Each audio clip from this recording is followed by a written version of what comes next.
18-foot lights into. So I'm the one that called the Red Sky, I'm the one that called 3 real estate agents. All 3 real estate agents explained to me that my house just dropped between 10 to 20% in property value the minute I showed them the plans for this development. 10 to 25%. If you guys aren't at that meeting on the 16th, take your property value, decrease it 10 to 25% in value. They also shared with me some of their concerns about the ugliness of the building. They said they wouldn't put their little old people there because it looked like a prison. They also shared with me the real ratios of employees to people in the building. They're way off by about 50%.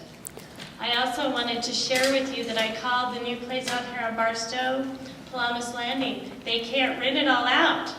They're nice luxury retirement, which is pretty. Southwestern design luxury, not like this little jail.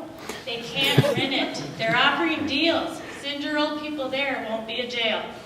Thank you.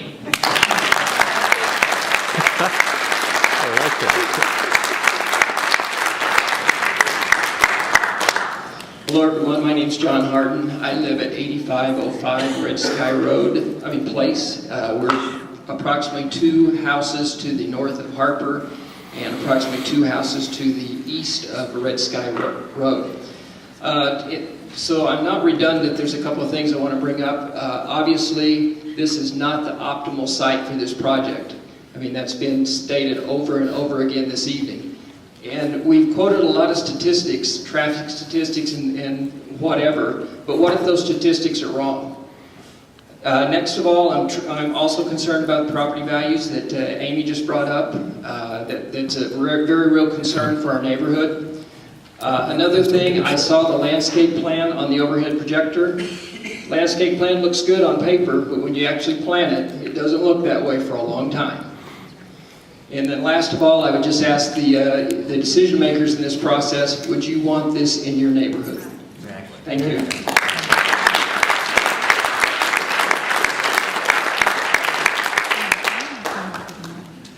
Good evening, my name is Fred Moore. I live at 7023 Red Sky Court in Cherry Hills.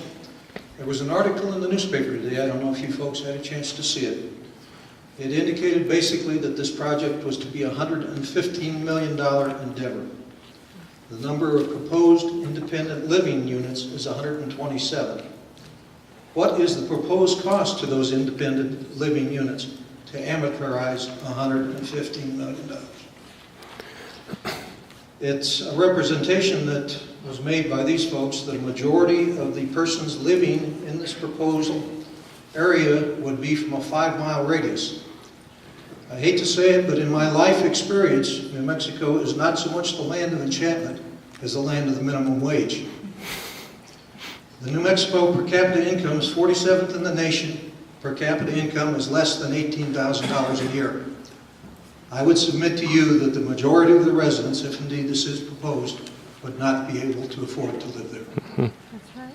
The other thing I would like to bring into perspective, if you would, and it came from the lady who was in the planning position here.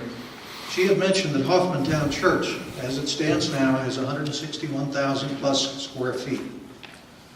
According to the site plan for this proposed retirement home, that's 345,047 square feet. That's over 345,047 square feet. Thank you. That is over twice as large as Hoffmantown Church. Also from the presentation there before, the total area involved in Hoffmantown Church is about 61 acres. So indeed, Hoffmantown Church would have about 47 acres. This proposed area here has 12.5 acres. It's about 20% of the total land area that Hoffmantown currently holds, and it would be over twice as large as the present Hoffmantown Church. Thank you.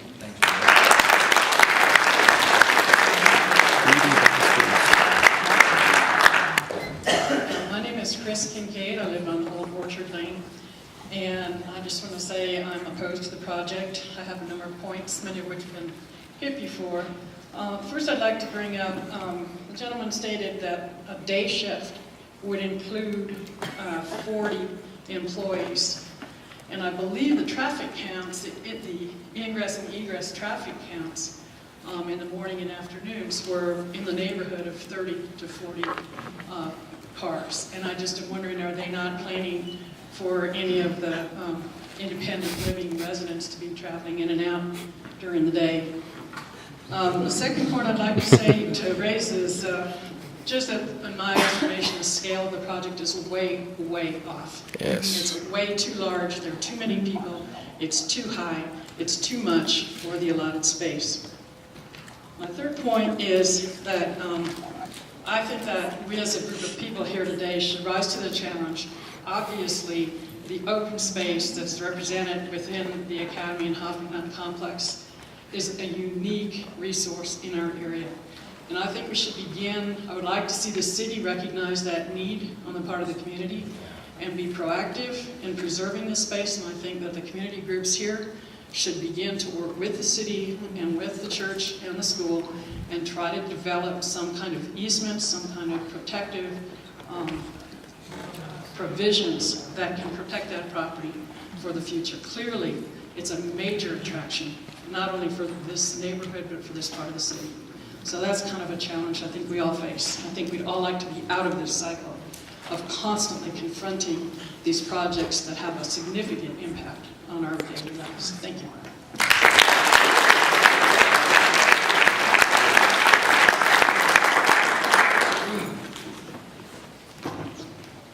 My name is John Hemphill. I live on 6915 Wildwood Court. And I'd like to address to the gentleman with the red tie. I think it's very misleading and false of you to make the statement that there's been changes due to this on this project due to neighborhood concerns. The neighborhood has not found out about this until 2 weeks ago. So it's a fraudulent statement. It's a fraudulent statement to say that you've made changes due to our concerns. This is the first time we've met. Well, we met last week, and we're here today. So that's just not true. And unless there's people here that have felt that they've been informed and they've been able to make a decision. No.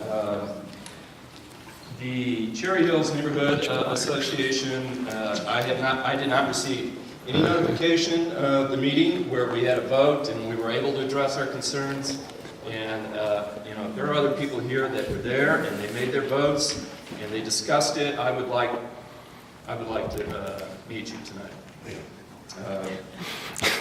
If I knew the serenity of the open space was in jeopardy more than 2 weeks ago, if it was longer ago, the Hemphill Planning and Development Department at 6915 Wildwood Court would have had something to say, and we would have been doing our own planning and development.